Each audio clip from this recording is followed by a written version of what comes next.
Chapter 1. Matt stood at the edge of the clearing for some time after his father had gone out of sight among the trees. There was just a chance that his father might turn back, that perhaps he had forgotten something or had some last word of advice. This was one time Matt reckoned he wouldn't mind the advice, no matter how many times he had heard it before. But finally he had to admit that this was not going to happen. His father had really gone. He was alone with miles of wilderness stretching on every side. He turned and looked back at the log house. It was a fair house, he thought. His mother would have no cause to be ashamed of it. He had helped to build every inch of it. He had helped to cut down the spruce trees and haul the logs and square and notch them. He had stood at one end of every log and raised it, one on top of the other, fitting the notched ends together as snugly as though they had grown that way. He had climbed the roof to fasten down the cedar splints with long poles and dragged up pine boughs to cover them. Behind the cabin were the mounds of corn he had helped to plant, the green blades already shooting up, and the pumpkin vines just showing between the stumps of trees. Sorry, I missed a page here. If only it were not so quiet. He had been alone before. His father had often gone into the forest to hunt for hours on end. Even when he was there, he was not much of a talker. Sometimes they had worked side by side through a whole morning without his speaking a single word. But this silence was different. It coiled around Matt and reached into his stomach to settle there in a hard knot. He knew it was high time his father was starting back. This was part of the plan that the family had worked out together in the long winter of 1768, sitting by lamplight around the pine table back in Massachusetts. His father had spread out the surveyor's map and traced the boundaries of the land he had purchased in Maine territory. They would be the first settlers in a new township. In the spring, when the ice melted, Matt and his father would travel north. They would take passage on a ship to the settlement at the mouth of the Penobscot River. There they would find some man with a boat to take them up the river, and then on up a smaller river that branched off from it, many days' distance from the settlement.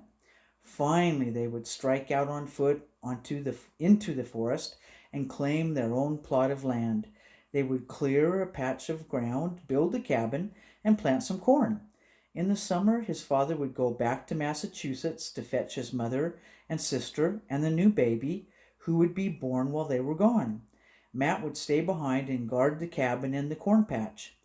It hadn't been quite so easy as it had sounded back in their house in Quincy. Matt had had to get used to going to sleep at night with every muscle in his body aching. But the log house was finished. It had only one room. Before winter, they would add a loft for him and his sister to sleep in. Inside there were shelves along one wall and a sturdy table with two stools. One of these days, his father promised, he would cut out a window and fasten oiled paper to let in the light. Someday the paper would be replaced with real glass. Against the wall was a chimney of smaller logs, daubed and lined with clay from the creek. This too was a temporary structure. Over and over his father had warned Matt that it wasn't as safe as a stone chimney and that he had to watch out for flying sparks. He needn't fear. After all the work of building this house, Matt wasn't going to let it burn down. 6 weeks, his father had said that morning.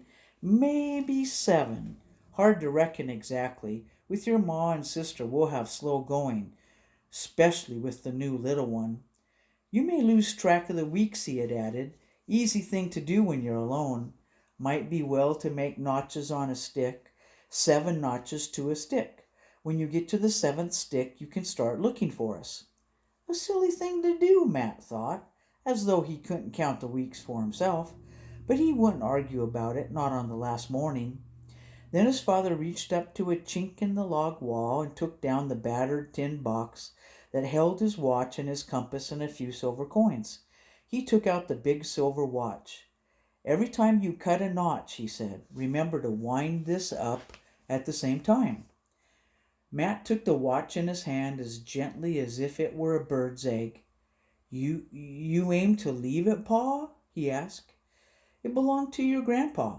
Would have belonged to you anyhow sooner or later. Might as well be now. You mean it's mine? Aye, it's yourn. Be kind of company hearing it tick. The lump in Matt's throat felt as big as the watch. This was the finest thing his father had ever possessed.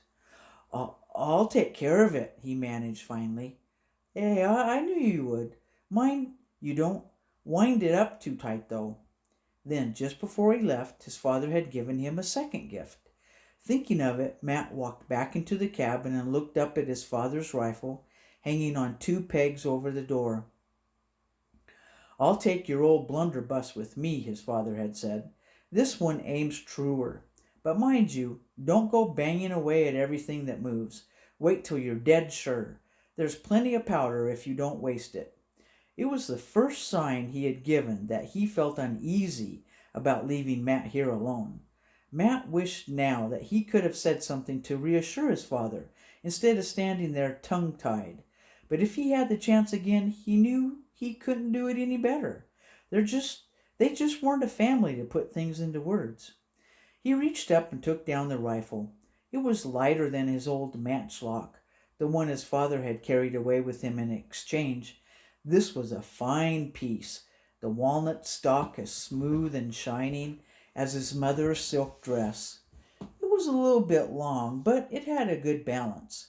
With this gun, he wouldn't need to waste powder, so it wouldn't hurt to take one shot right now just to try the feel of it. He knew his father always kept that rifle as clean as a new polished spoon, but because he enjoyed handling it, Matt poked about in the touch hole with the metal pick. From the powder horn, he shook a little of the black powder into the pan. Then he took one lead bullet out of the pouch, wrapped it in a patch of cloth, and rammed it into the barrel. As he worked, he whistled loudly into the stillness. It made the knot in his stomach loosen up a little bit. As he stepped into the woods, a blue jay screeched a warning, so it was some time before he spotted anything to shoot at. Soon he saw a red squirrel hunched on a branch with its tail curled up behind its ears. He lifted the rifle and sighted along the barrel, minding his father's advice and waiting till he was dead sure. The clean feel of the shot delighted him. It didn't set him back on his heels like his old matchlock rifle. Still, he hadn't quite got the knack of it. He caught the flick of a tail as the squirrel scampered to an upper branch.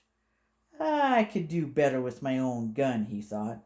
This rifle of his father's was going to take some getting used to. Finally, he trudged back to the cabin.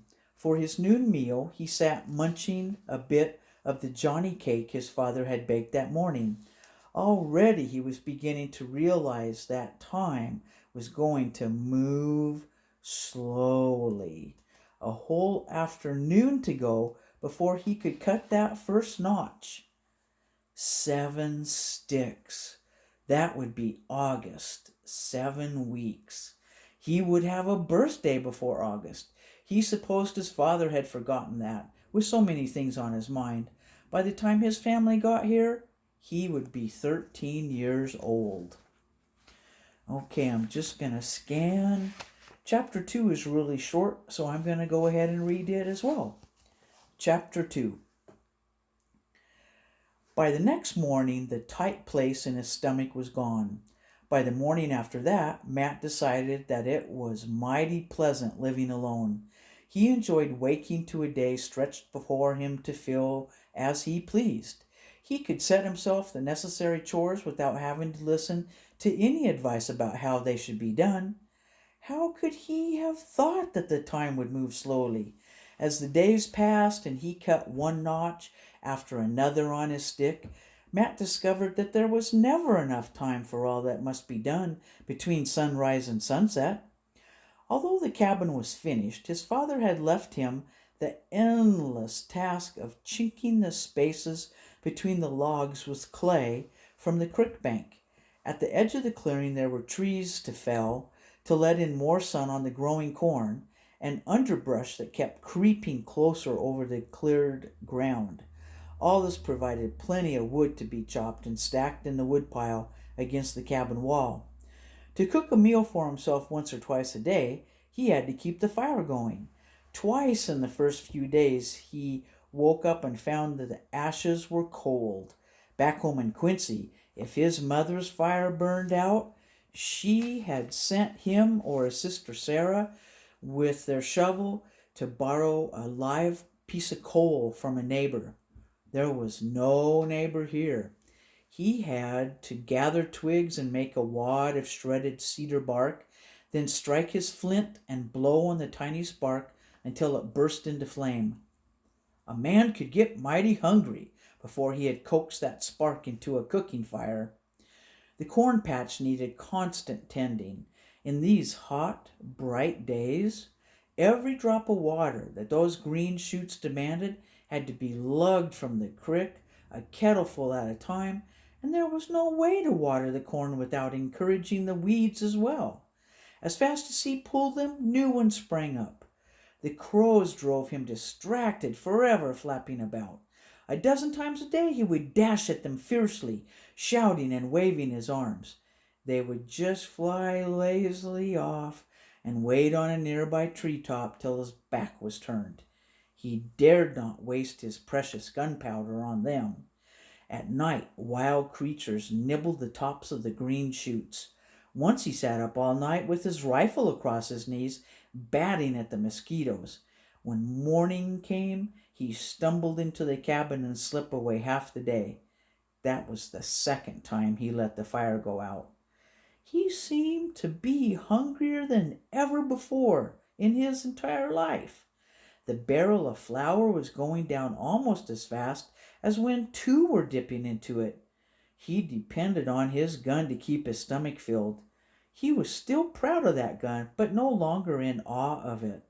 Carrying it over his shoulder, he set out confidently into the forest, venturing farther each day, certain of bringing home a duck or a rabbit for his dinner. For a change of diet, he could take his fishing pole and follow the twisting course of the creek or walk the trail his father had blazed to a pond some distance away. In no time he could catch all the fish he could eat. Twice he had glimpsed a deer moving through the trees just out of range of his rifle. One of these days, he promised himself, he would bring one down. It was a good life, with only a few small annoyances buzzing like mosquitoes inside his head. One of these was the thought of Indians. Not that he feared them. His father had been assured by the proprietors that he bought the land from that his new settlement would be safe. Since the last treaty with the tribes, there had not been an attack reported anywhere in this part of Maine.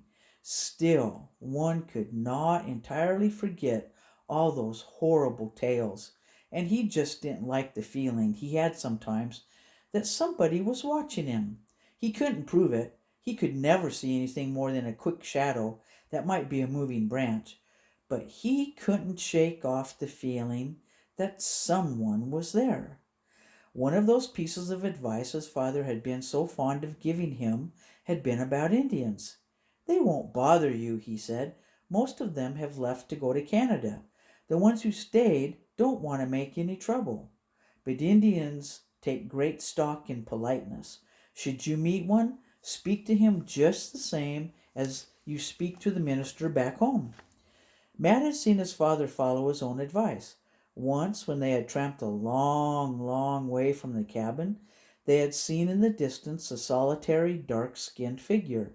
The two men had nodded to each other and lifted a hand in salute, exactly as if they had been two deacons passing in the town square. But how could you be respectful to a shadow that would not show itself? It made Matt uneasy. He had grown by now used to the stillness. In fact, he knew now that the forest is rarely quiet. As he tramped through it, he was accompanied by the chirruping of birds, the chatter of squirrels, and the whine and twang of thousands of bothersome insects. In the night he could recognize now the strange sounds that used to startle him. The grunt of a porcupine rummaging in the garden, the boom of the great horned owl, the scream of some small creature pounced upon in the forest, or the long quavering cry of the loon from the distant pond. The first time he had heard that loon call, he had thought it was a wolf, but now he liked to hear it. Mournful as it was the cry of another living creature. Matt would worm his shoulder into a comfortable spot in the hemlock boughs that made his mattress, pull the blanket over his head to shut out the mosquitoes, and fall asleep, well satisfied with his world. He would have liked, however, to have someone to talk to occasionally. He hadn't reckoned on missing that.